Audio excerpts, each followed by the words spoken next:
everybody, and welcome into the Smedley Report. I am Mitchell Smedley. Before we begin, I hope everyone had a wonderful Father's Day, and I hope it provided a break from the ridiculous events that have transpired over the past few months. Now, you may have heard that President Trump had a rally over the weekend. That's where we begin tonight. The main focus since the event has not been what he said at the rally, though it was interesting. Rather, all you have likely heard about is the crowd. No doubt, it was a disappointing turnout. The official number of attendees is just under 6,200. However, one campaign estimate says double that. The president's campaign has said that the protesters and fear-mongering press are to blame for the small crowd, but a protesting presence was not reported by media sources on the ground in Tulsa. It seems we have entered a stage of finger-pointing. Shocking, I know. The campaign blames the media blames the campaign. So, what is really going on here? I think there are two major takeaways from Saturday for everyone. Firstly, we know the potential of a Trump campaign. Don't expect them to take this sitting down. President Trump looked defeated. He knew it wasn't a great turnout. His speech itself wasn't even close to his best. He dwelled on a story about a ramp and another regarding a drink of water. President Trump will adjust, and his message going forward will be even more Joe Biden heavy. You may have missed it between the ramp, water, and Boeing rants, but President Trump also talked a lot about Joe Biden. For good reason. Biden is hunkering down in his basement, while Trump is back on the campaign trail. This is the second takeaway. Trump's rally may not have had the crowd they thought, but there was a crowd. In contrast, Joe Biden still can't seem to put a sentence together.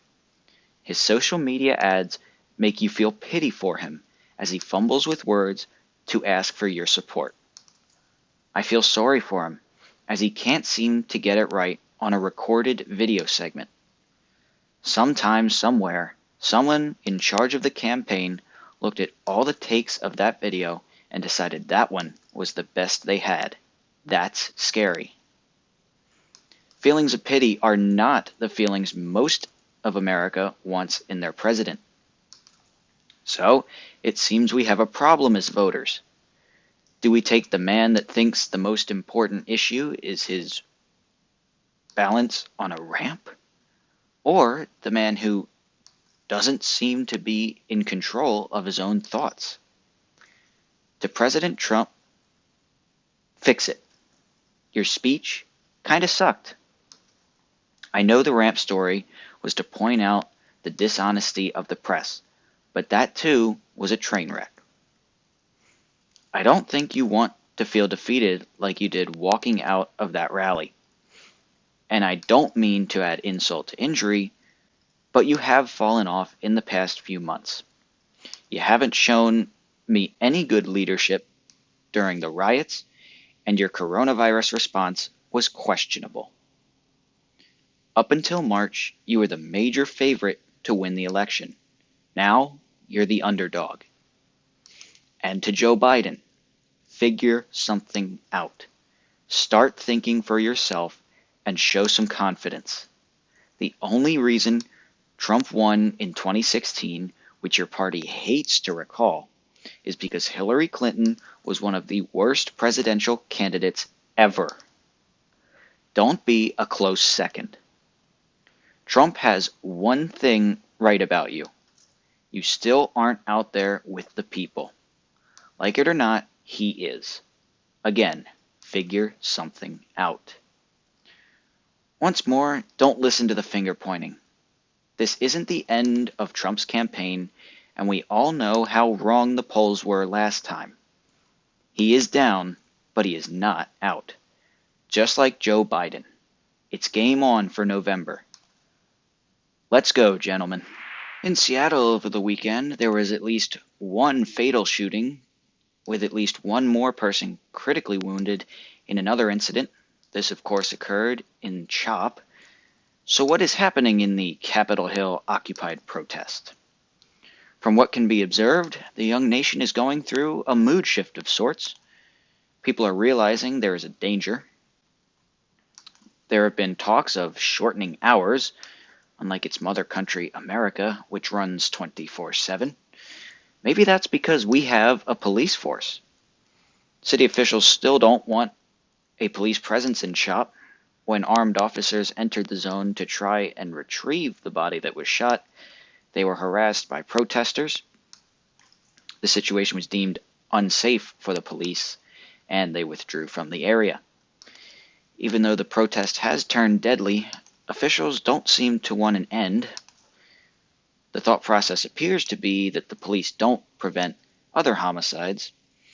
What these deep thinkers forget is that the police do track them down and arrest them.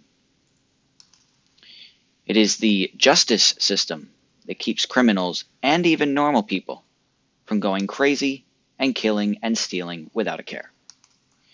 One can only assume what will happen in cities like Minneapolis, where the city council has already voted to defund the police in an attempt to silence the noisy minority. That's what it is, don't forget. If you think to yourself that defunding the police is a bad idea, you aren't alone. About 2/3 of the country agrees with you. The radical left doesn't care. They don't even care that the not-so-radical left is part of that 2/3. Why would they care? Their use of moral warfare is winning. Anyone who supports police or says something like "all lives matter" is immediately mobbed and threatened and harassed. All lives matter. How dare they utter such a profanity? The harassment and demoralization shows clearly in police who are organizing strikes of their own. Police departments around the country are stretched thin, and response times are up, like in Seattle, where it takes 3 times as long to respond to crime. It is time someone stood up to Black Lives Matter. They currently feel virtually no opposition. America can't be overrun with criminals like it was after the killing of George Floyd. That was one of the worst displays of stupid anger ever seen. AutoZone didn't kneel on the neck of George Floyd. Wendy's didn't shoot Rayshard Brooks. The thugs didn't care. That's worth noting. They did not and do not care about black lives. If they did, they'd defend and reform the police. And they also wouldn't destroy black businesses.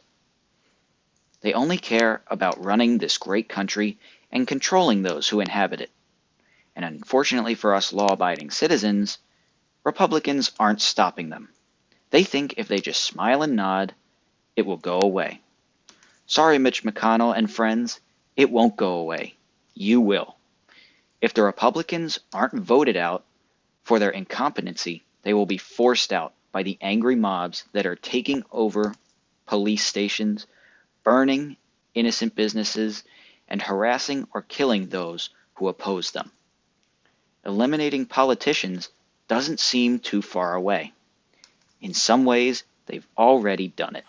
Well, I mentioned that police are calling out sick in massive numbers, especially in Atlanta, which is due to one of their own facing the death penalty for the unforgivable sin of doing his job.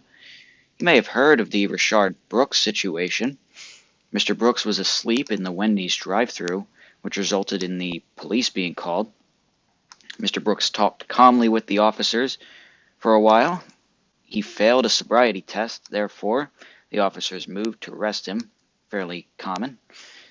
Mr. Brooks snapped as the officers moved to put the handcuffs on him. He knocked the officers to the ground and took a taser. As he ran off, he turned the weapon on the officers and fired. Luckily, he missed. As he continued running, Officer Rolfe shot Mr. Brooks in the back. Now, Officer Rolfe faces the death penalty. The officer did nothing wrong, however. He communicated calmly with Mr. Brooks until a weapon was taken, a deadly weapon.